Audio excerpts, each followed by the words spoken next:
with Vasek from Zlama Games, showing off the fabulous-looking Cosca take over the Mafia, which you may have seen on our Hidden Gems video. And we're here at Spiel, Vasek. Yeah. And it's just begun. And it's packed up. It is packed in here already. Talk to us. Tell us about this fabulous-looking game. What's the inspiration? How do you play it? Well, I will start with the original inspiration. I came up with this game actually as a game for the summer camp. Okay. Yeah, I was like a main guy for making the program for children. And this, because we are playing this game for 1 week, as you see here.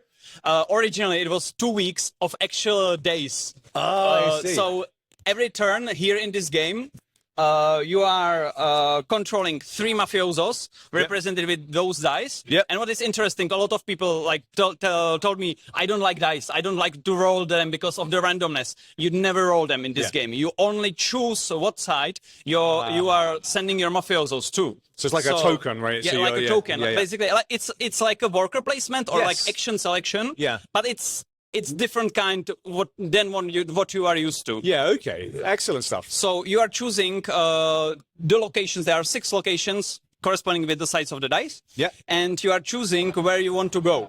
And this is being done hidden behind the cover. Okay. So each player sets up their dice. Okay. Like this, for example? Yep. I'll do something more logical so I can carry on with the turn. Yeah, okay. So I've set up my henchmen down 2, here. 3. Great. Yep. Those those henchmen dice. And then everyone simultaneously reveal those. Okay. You're like, And aha. once you reveal, you check all the other players because usually you want to do something different than others. Because the more players on the same spots will fight over their resources. So you want to be the smart one and go the different round. Okay, yes, yeah. So you're not being competed for those resources. I see. Okay, okay. Then you are gaining resources from the city, and you are taking trying to get the mafiosos under your family. Mafiosos are those very important persons in the mafia family. Okay, so these are the more higher up in the hierarchy. Yes, I see. Yes. Got you. And they have some special conditions to get them. They are looking what you are doing in the city. Okay. And based on that, they will join you. That's the main story or the flavor for the mafiosos. Love that. So this guy, for example, wants us to go to the racetrack, yes. right, I assume. So cool. So because I choose the racetrack and I see that you did as well. I also chose the racetrack, yeah. So now we can mark our selection. So we would both go here, maybe? No. You keep your dice with you. You just take your hat of your family. Okay. Let's say you are purple. And you choose here that we are clashing for the mafioso. Okay, I see. We will have to fight for him because he doesn't know who of us he will join. Okay. And that's why you are taking the resources from the city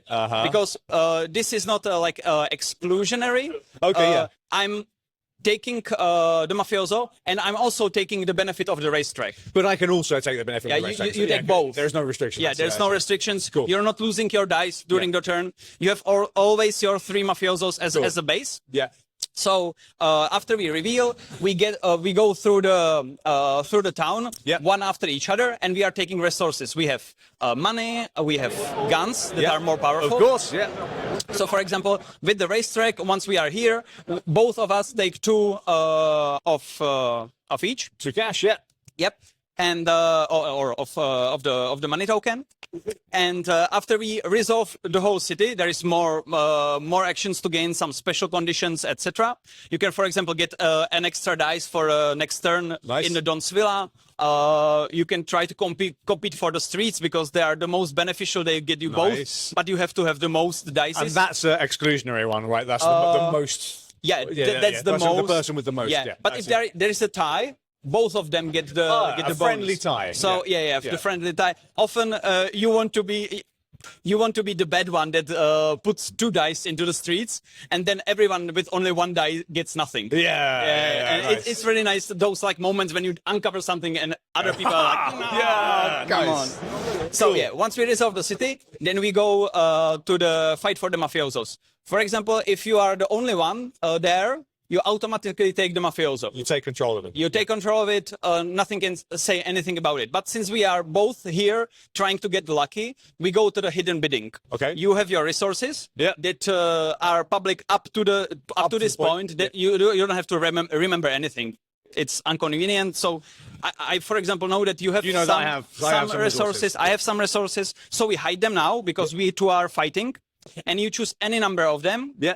We put them here and you reveal. It's a tie okay. in this case. It's a tie. But okay, let's go with if it's not a tie. Yeah.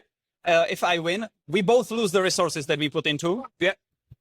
And I'll take the control of the mafioso. Since I already had it, I'll just remove those cats and just keep it. But if you won, you will just replace me here and you will get the mafioso for the next round. Nice. And up to the point when someone else will take it from you. Okay.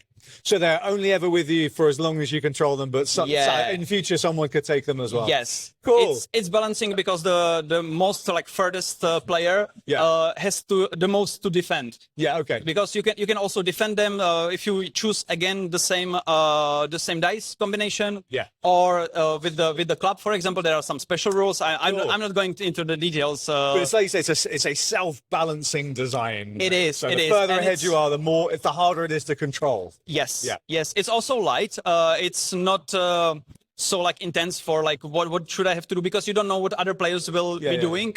So it's more. We are saying it's like more like a strategy party game. Nice. Love that. Yeah. I was really like to say a party game for board gamers, which would be really, really fun, right? So I love that idea. Lots of hidden bidding, a little bit of bluffing element as well. Yes. And when does the game end, Vashek? End? Yeah. How does it finish? Yep. I'll add one more thing that I forgot, which is very important. Those mafiosos that you control has those like little calendars on the side. And when there is a day with your controlled mafioso that is marked here, for example, Lucky is like working every day. Yeah, he's a busy boy. He's busy worker, and also he's very contested by players because it's value. And on that day, you will have an extra mafioso, no mafioso, the henchman for your turn. So if you would be controlling this one, and the next day is, for example, Thursday, you will not have only 3 henchmen dice, but you will have 4. Ah, nice. And then you have more selection and more stuff to do, more decisions. Because he's working. Yeah, and that's why different mafiosos are taking on different days. Yeah, got it. Okay, fantastic. I'm sorry, I just wanted to That's finish okay, this. that's a point.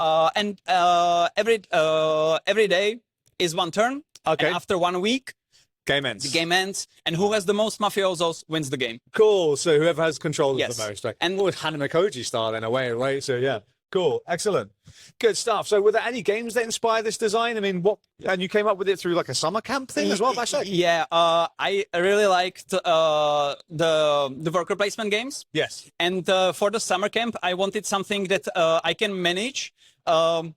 Basically, the main idea was the kids are in the forest playing games, doing some other stuff, and this was the main game played through the whole summer camp. Nice. And I wanted something that people just give one input, and I can manage the rest of the stuff. So the one input is basically those mafioso dice. So once you uncover them, the rest of the turn is basically resolving itself. There are some more fights, some like decisions, but it's only small ones. Yeah. But it started as I wanted just one input and a lot of stuff happening. And then the stuff, everything cascades from the input. Yes. Love that as a concept. That's fantastic. Vashek, this game looks absolutely fantastic. Is it out now? It's not, but not? we are on the Game Found, and we just finished yesterday Game Found. We have some copies here, and full release will be in January, I believe. Ah, fantastic. So it should be available then. So very, very soon. And I also believe that you can, in like 2 weeks, you can check the Game Found for a late pledge. For a late pledge in 2 weeks' time. So if this sounds up your street, and I think it should, it's a fantastic sounding bluffing, bidding game with a really cool theme. Go check out Cosca, take over the Mafia. And if you're at Spiel, and if this video is up, come and see at your stand. Which stand are you? 4D422? 4D422, yes. Absolutely, Vashek, it's been an absolute pleasure. Thank you so much for spending time with us. What a fantastic game. Really excited to play it. See you again soon.